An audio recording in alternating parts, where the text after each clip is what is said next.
যে তিনটি কারণে আপনার আমার ঘর থেকে বরকত উঠে যায়, আসুন আমরা একটু জেনে নিই। 1 নম্বর কারণ মিথ্যা। মিথ্যা মানুষকে ধ্বংস করে। মিথ্যা সব কাজের মূল।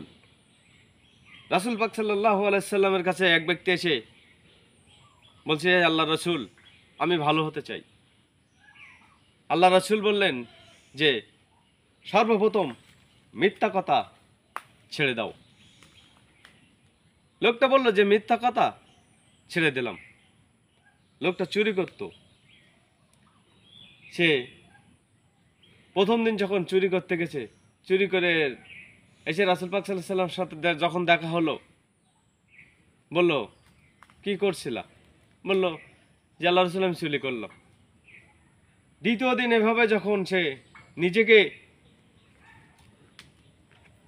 বারবার ওই প্রশ্ন করলো যে আমি আল্লাহ রাসূলের সাথে বারবার বলবো যে চুরি করেছি, এমনকি সে ওই চুরি করা বাদ দিয়ে ভালো হয়ে গেল।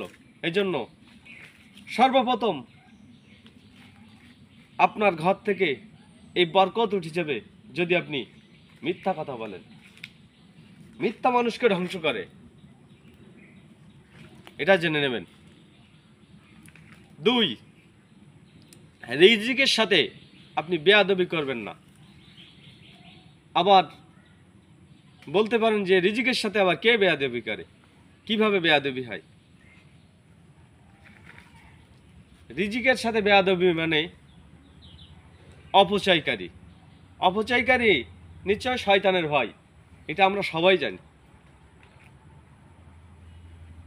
একটা খাবার, কোনো জিনিস, টাকা পয়সা, ধন দৌলত, যাই কিছু আছে না কেন, আপনি ব্যবহার করুন, কিন্তু অপচয় না। আল্লাহ অপচয়কারীকে পছন্দ করে না। অপচয়কারীকে অবশ্যই কষ্ট ভোগ করতে হবে, কারণ আল্লাহ পাক আপনার নিয়ামত দিয়েছে। এই নিয়ামত আপনি খরচ করেন, কিন্তু অপচয় করেন না। অপচয়কারী আল্লাহও পছন্দ করেন না। তাই আমরা এই রিজিকের সাথে কখনো বেয়াদবি করব না। নাম্বার 3, নামাজে কখনো অবহেলা করবেন না। আর নামাজে যখনই অবহেলা করবেন, আপনার সংসারে বরকত তো কমে যাবে, আর সেই সংসারে শান্তি আসবে না। কারণ নামাজ সকল অশ্লীল কাজ কর্ম থেকে বিরত রেখে আপনার আমার জীবনটাকে সুন্দর করে দেয়। নামাজকে কখনো ছাড়বেন না। যাই করুন না কেন, আপনি নামাজ পড়ুন। আপনি নামাজ পড়া শুরু করবেন, আপনার সন্তান সন্ততি, স্ত্রী, অন্যান্যরা নামাজ পড়বে। আপনি নামাজ পড়বেন না, আপনার সন্তান, আপনার স্ত্রী, কেউ আপনার নামাজ পড়বে না। এই জন্য নামাজ কিন্তু একটা বরকতময়। নামাজ পড়বেন। 5 ওয়াক্ত নামাজ আমাদের পড়তে হবে। ফজরের নামাজ যদি ছেড়ে দেন, আল্লাহ রাসূলের হাদিসে আছেন যে তার উপার্জনের বরকত কমে যায়, তার চেহারা কমে যায়। জোহরের নামাজ ছেড়ে দেওয়া ব্যক্তির রুজির বরকত কমে যাবে। আসরের ওয়াক্ত নামাজ কাজা করলে বা ছেড়ে দিলে শরীরের বল শক্তি কমে আসবে।